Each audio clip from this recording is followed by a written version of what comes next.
आज मैं आपके साथ एक सैलड की रेसिपी शेयर कर रही हूँ।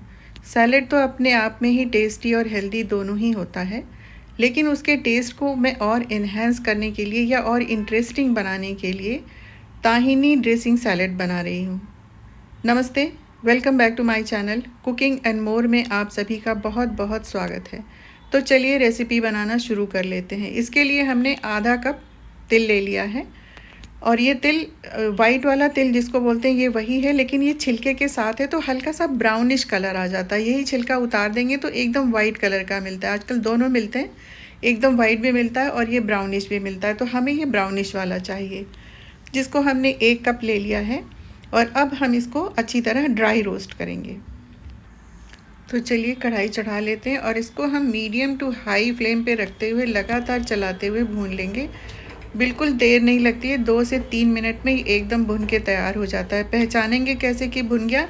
इसमें से तड़तड़ की आवाज़ आने लगी कि ये फटने लग जाएंगे। जैसे ही समझ लीजिए फटने लग गए हैं, तड़तड़ की आवाज़ आ रही है, इसका मतलब तिल भुनकर तैयार हो चुके हैं। गैस बंद करके इसे दूसरे बर्तन में पलट दीजिए ताकि ये ओवर कुक ना हो जाए, नहीं तो इसका टेस्ट चेंज हो जाता है। तो ये भुन रहे हैं लगातार, मीडियम टू हाई हीट पे लगातार इसको चलाते हुए हम भूनते रहेंगे। तो अब इसमें से फटने की आवाज़ें आने लगी हैं। देखिए इसमें से आपको दिख भी रहा है, फटता है तो वहाँ पे हिलता है, उठता है। तो अभी हमारा हो चुका है, हम गैस को बंद कर देंगे और इसे इमीडिएटली दूसरे बर्तन में पलट देंगे ताकि इसका कुकिंग प्रोसेस जो चल रहा होता है हीट के कारण वो आगे ना बढ़े, स्टॉप हो जाए। तो अब हम इसे ठंडा करने के लिए छोड़ देंगे और तब तक हम सैलड बनाने की बाकी प्रिपरेशंस करते हैं, जिसके लिए हमें रोस्टेड पीनट्स चाहिए होंगे। तो हमने उसको भी रोस्ट कर लिया है थोड़ा सा, और इसको भी लगातार चलाते हुए हमने रोस्ट कर लिया है ताकि इसका कलर ज़्यादा चेंज ना हो, और इसको हम अच्छे से क्रश करके यूज़ करेंगे। तो तिल ठंडे हो गए, तो अब इनको हम मिक्सी जार में डालकर पीस लेंगे। तो हमने आधे कप तिल के लिए 1/4 कप ऑलिव ऑयल का इस्तेमाल किया है। ये वाला हमने लिया था फिगारो का एक्स्ट्रा वर्जिन ऑलिव ऑयल, और ये 1/4 कप लिया था और लगभग सभी ही पड़ गया था। थोड़ा थोड़ा डाल के मैंने पीसा था, थोड़ा पहले डाला था और ये इतना डाल लिया। अब हम इसको पीस लेंगे। तो ये हमारी ताहिनी तैयार हो चुकी है। ये देखिए कितनी अच्छी से पिस गई है, एकदम महीन पिस गई है। हम इसे पूरा यूज़ नहीं करेंगे, हम इसे 1 हफ्ते से 15 दिनों तक फ्रिज में रख कर बार बार यूज़ कर सकते हैं। तो हम सिर्फ 2 या 3 चम्मच निकाल के रख लेंगे, बाकी हम एक जार में डालकर फ्रिज में संभाल कर रख देंगे। तो हमने इस शीशी में बाकी का निकाल के रख लिया है।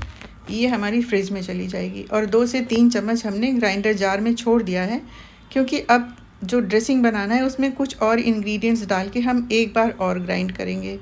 बीच बीच में हम अपने सैलेड की तैयारी भी करते चलते हैं। इसके लिए हमने थोड़े से कॉर्न और थोड़ा सा मूंग के स्प्राउट बॉयल किए हैं।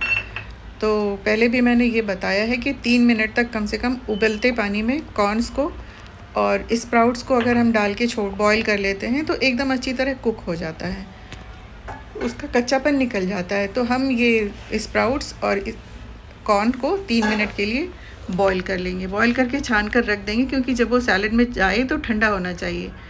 तो अब हम थोड़ा सा कुछ सामान सैलेड की तैयारी कर लेते हैं। सैलेड काट के रखने के बाद हम उसकी ड्रेसिंग को तुरंत से ग्राइंड करेंगे और फिर कंप्लीट कर लेंगे। तो इसके लिए हमने कुछ फ्रूट्स और कुछ वेजिटेबल्स दोनों लिए हैं। गाजर को भी ऐसे लेके हम ग्रेट कर लेंगे, गाजर को ग्रेट करके डालेंगे। तो ये गाजर हमारा ग्रेट हो चुका है। अब हमारे पास एक चीकू है, तो हम चीकू को भी काट के रख लेते हैं एक साइड।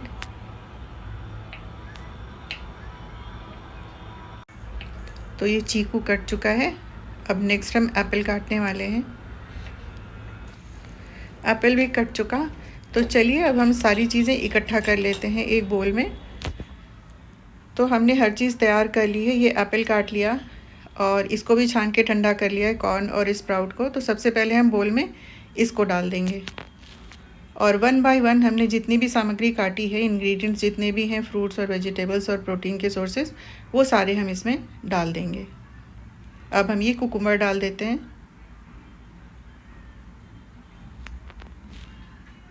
ये कैरेट गया, गाजर के बाद है पम्पकिन सीड, उसके बाद है सनफ्लावर सीड्स, इसके बाद क्रश्ड पीनट्स जो हमने रोस्ट किए थे, ये है एप्पल, और इसके बाद है हमारा चीकू। अब ये सारा सामान जो भी हमने सैलेड के लिए काटा था वो सब हमने एक बोल में इकट्ठा कर लिया है।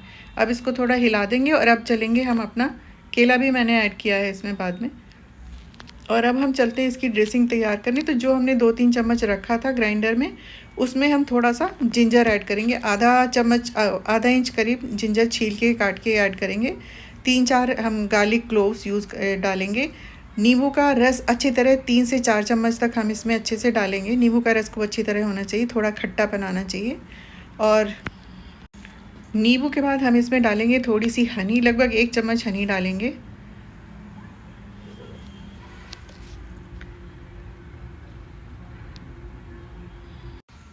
हनी के बाद हम इसमें करीब 1/4 ग्लास से भी थोड़ा कम ही पानी डालेंगे। इसकी कंसिस्टेंसी को थोड़ा हल्का करना होगा ताकि वो पूरे सैलेड में अच्छे से मिक्स हो सके। तो अब हम इसको अच्छी तरह ग्राइंड कर लेंगे।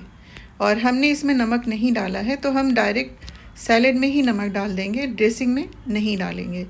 तो देखिए हमारी ड्रेसिंग बिल्कुल अच्छी तरह बनकर तैयार हो चुकी है।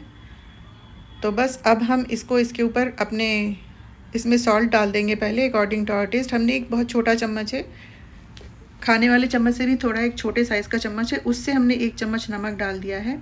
और अब हमने जो इसमें ड्रेसिंग बनाई है, ताहिनी ड्रेसिंग सैलेड, वो डाल देंगे। उसको अच्छी तरह हम डालकर 2 से 3 चम्मच या जितना आप रिक्वायरमेंट है आपकी, थोड़ा ज़्यादा भी डाल सकते हैं, थोड़ा कम भी डाल सकते हैं।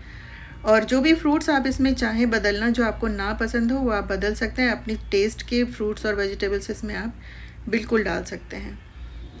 तो बस इस तरह हमारी ये तैयार हो गई है ड्रेसिंग, सलाद।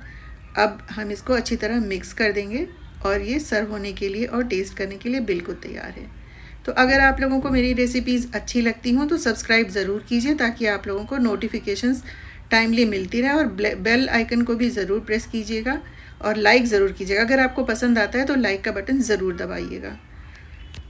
तो ये हमारा सैलेड तैयार हो चुका है। तो चलिए इसको हम एक बार टेस्ट करके देख लेते हैं। मेरे ख्याल से एक बार थोड़ा सा इसमें नींबू के रस की और ज़रूरत थी, तो हम इसमें थोड़ा सा नींबू का रस और इसको टेस्ट किया था मैंने, तो थोड़ा मुझे ड्रेसिंग कम लग रही थी, तो मैंने 2 से 3 चम्मच ड्रेसिंग और ऐड किया है। और हमने इसमें थोड़ा सा नींबू का रस भी करीब 1 से 1.5 चम्मच और ऐड किया है। बस अब हम इसे मिक्स कर देंगे और ये सर्व होने के लिए एकदम रेडी है। ये देखिए सर्व होके कितनी टेम्पटिंग लग रही है और बहुत टेस्टी है। ये ट्राई करना बनता है, आप ज़रूर ट्राई कीजिए। और कैसी बनी प्लीज़ कमेंट करके ज़रूर बताइएगा। तो चलिए मिलते हैं नेक्स्ट वीडियो में, तब तक के लिए टेक केयर एंड बाय।